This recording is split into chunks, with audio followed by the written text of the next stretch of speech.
zile, zile, zile eu alerg, al mile, mile, mile, mile. You are the best of my heart, you just gotta see the good in me. Hi mga ka-amazing, it's me, Jaya Chin. Welcome back to my channel and it's back to my videos. For today's vlog, we are just trying to assemble the gift that I received. So we will try to review on it. But before that, please click the subscribe button and click the notification bell so you will be notified on my next video. Just check this out. Ito siya. So bubuksan po natin siya. So, I'm so really excited. Sorry. Oh my god! Blah. So, I'm so excited about this one. We will try to review what it will be. So, I'm really amazed talaga. So, hindi ko pa siya nakikita.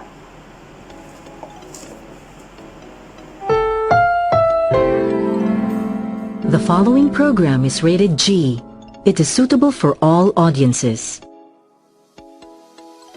So now we're gonna open the box. So we will find out what's inside of this one. So I'm really excited po. So makikita natin.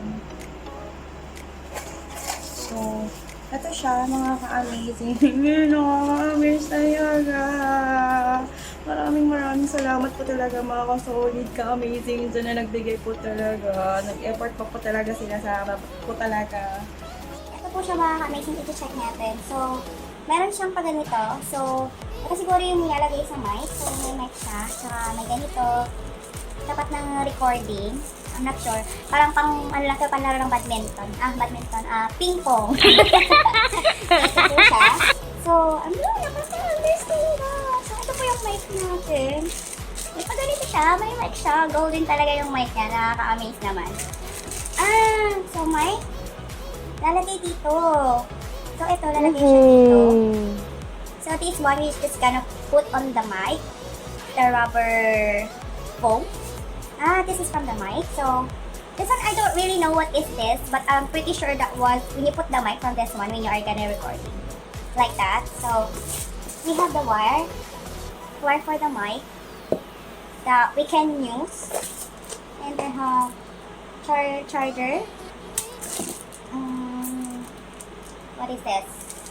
I'm not pretty sure what is this, but we will try to assemble it so we can see the outcome.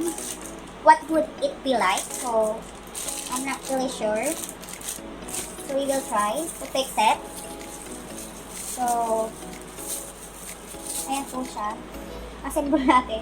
The mic, the stand, and this one.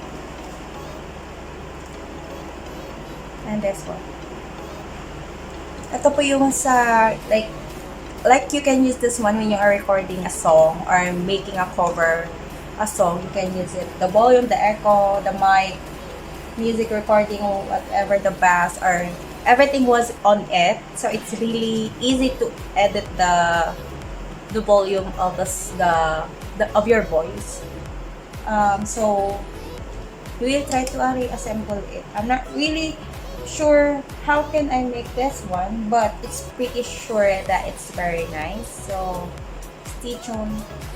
So ito na nga, ikakabit na po natin. Ito try po natin kung paano siya a-assemblein. So ito na po yung stand. So kinabit ko na siya. Automatic na po siya. So may lamesa po ako dito sa aking harapan. Kakabit po natin yung stand ng mic. So ganito siya kahaba. So ito po yung pihitan niya. So hanap po kayo ng table na pwede natin pagkabitan. Kakabit ko na po siya. Like, ganito po. Kakabit po natin. So ito po siya kakabit ko. Hindi ko po mapakita sa inyo yung table. Nasa harapan ko kasi siya. So ito po yung table natin. Kakabit ko lang po sa may table. Ayan po. Ayan ko po. So ito yung table. Tapos may table po ako dito. Ayan po. Kakabit ko po siya. So, ayan. A few moments later. Tapos ito na po siya. Ayan po yung mic natin. So, ito natin ilalagay yung mic. Ayan po. So, bali nakatapat po sa atin to. So, ito yung mic. So, dito siya ilalagay. Ito natin ilalagay yung mic. So, ayan po siya. Make sure nyo lang po na makapit po yung pagkakapit ng katipon natin para hindi po mahulog yung mic natin. So, ayan, tinatawag check ko po. So, ayan po siya. So, ayan. Ayan po yung mic natin. So, ito. Medyo ilalapit ko lang siya sa akin. Sorry. So, ayan po siya. So, ito na yung mic. So, nahanap ko na yung ganito niya. Nalagyan na po natin siya. Dito. Yung foam. One eternity later. Ito po yung foam niya. So, ito po yung pangsala. Salaway natin. Pansala salaway pag kumakanta. So, kakabit po natin siya. Dito banda. Ayan. So, paganyan po siya. So, kakabit po natin siya dito banda. So, dito lang natin ito para kumapit. So, dapat mahigpit po siya. So, pag mahigpit na pwede na po. So, ayan na po siya. Medyo mahigpit na. Tatapat lang siya natin dito sa may mic natin. Ganyan. So, ang next yung cord. Cord sa mic. So, ito yung cord. Nalagay natin siya sa ilalim. So, ilalim.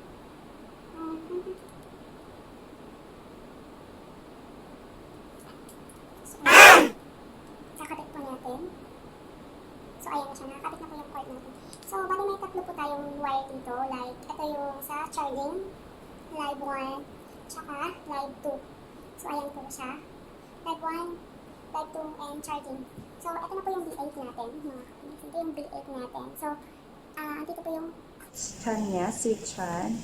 So, ito po yung 3 seconds po para maging blue. Tapos, ito po yung echo volume, tsaka mic volume. So, may mga nakalagay po dito for treble, bass, record, music, and monitor. So, ayan po siya. So, yung mga wire po na pinakita ko sa una, yun po yung mga pang live 1, pang live 2, pang live 3. So, kung gusto nyo po, dito po natin ikakabit yung sa cellphone natin. So, may live 1, ito po siya. Kikita nyo po mga ka-amazing live 1, live 2, accompaniment, instrument na gagamitin, and charging, earphone speaker, headset, and connection mic. Ito po yung dynamic mic. Ito po yung normal mic na ginagamit natin sa mga video. Okay, like that, pwede din po siya dito. Or yung mga electric guitar, pwede din po siya dito. So, ayan po. Nandito na po siya lahat sa V8 po. So, itatry po natin maya-maya. So, stay tuned lang po kayo mga So, itatry po natin siya kung paano. And, i-check po natin. So, ayan, kailangan natin ng headset para marinig natin yung boses natin. So, ito na yung actual na narinig nyo na may gamit na yung B8 tsaka B8 mic. Marinig nyo yung kaibahan. So, yung normal, hindi mo maririnig. Like, normal lang siya. Pero pag naka-B8 ka, B8 mic, maririnig mo yung echo tsaka yung volume ng boses mo. So, ito na yung kabuuan mo. So, hindi ko na napakita kung paano ko siya na-set up. Pero, after award, papakita ko kung paano siya i-operate. So, nakalagay na yung live 1 natin. Live 1, tapos yung instrumental, tapos yung speaker. Ito yung speaker headset natin. So, nakakabit na siya sa V8. So, titingnan natin kung paano gumana. So, kakanta tayo.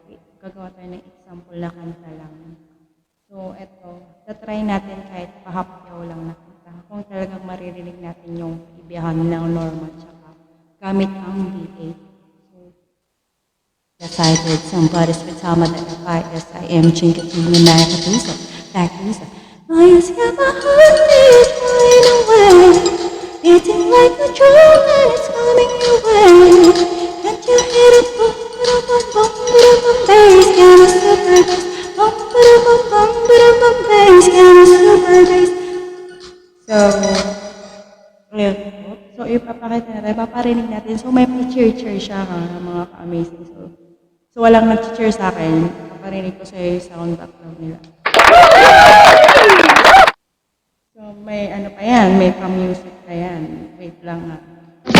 Zile zile zile zile yo alergia al mile mile mile mile. So, ito yung song. So, ayan siya. So, maririnig niyo po yung differences ng normal to mic echo at saka may BM mic. So, ang gagawin natin, kakanta po tayo ng acapella na wala po tayong instrumental. So, try ko po. Diba, umiling sa pangaraw na ikaw lang ang kasama.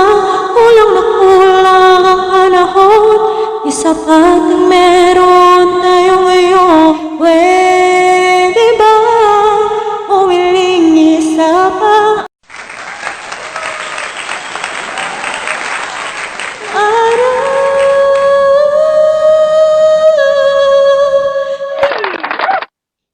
I like it, I love it, I want some more. Zile zile zile zile yo alergia al mile mile mile mile. Can we just talk?